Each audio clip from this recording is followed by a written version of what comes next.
Welcome back to the show, everybody. Today I wanted to make a quick video just pointing out some of the identification features on the Dekay's Brownsnake.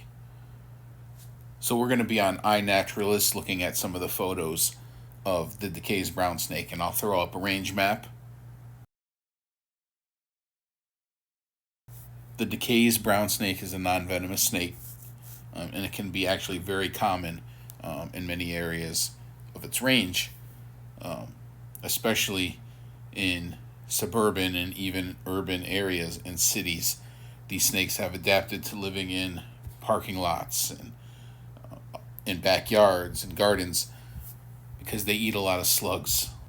So here's a typical Dekay's brown snake, and this one is actually has its body flattened out defensively to make itself look bigger and more scary than it actually is.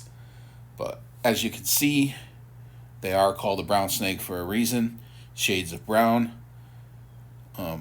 That stripe going down the middle of the back is lighter in color than the rest of the body. And then bordering that back stripe are some rows of small black markings. And of course, we always talk about natural variation. So here's a Dekay's brown snake from Canada. And again, it has the lighter back stripe bordered by black dots. But on these black dots, they're more like a little triangle shape on some of them. Some of them almost form a small crossband across the back stripe, as you can see here. So again, natural variation. Some Dekays have less pronounced black dots, and some almost form these bands, these little bands in the pattern. And on this one from Georgia, we can actually see that those spots have formed small cross bands on the lighter back stripe. Not all of them. Some of them are broken up. Some of them don't align. But this sometimes throws people off. They think they're seeing a copperhead or some other kind of snake. But again, natural variation. And here's a close-up of the face of a Dekay's brown snake. They have kind of a rounder head as compared to something like an eastern garter snake, which they often get confused for.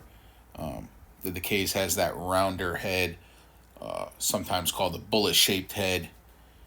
And then they do have these dark markings on the face under the eye, which I call the teardrop, and then more black markings on the side of the head, sometimes called an ear marking, and then also the black markings on the back of the neck and down the side of the neck. And here's another look at the face of a Dekay's brown snake, again with the teardrop markings and the ear markings. And then the overall coloration of these snakes can vary from very light tan to medium brown color to sometimes reddish, like this one here. Like this one here from North Carolina has that reddish brown coloration. And the markings are faded in this one. We can still make out the rows of black spots on the back. The face on this particular specimen is lacking the markings that we talked about previously. So to summarize the Dekay's brown snake, we see shades of brown with often a lighter stripe down the back, that mid-dorsal stripe, and then the rows of small dark spots along the edges of those stripes.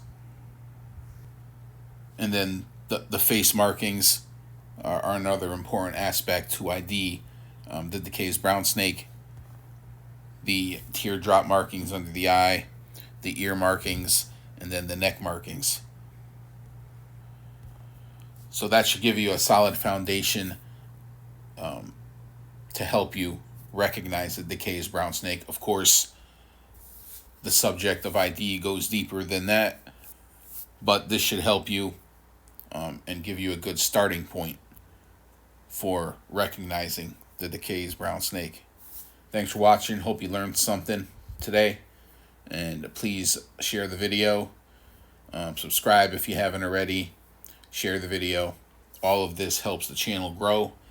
And my goal is education as always.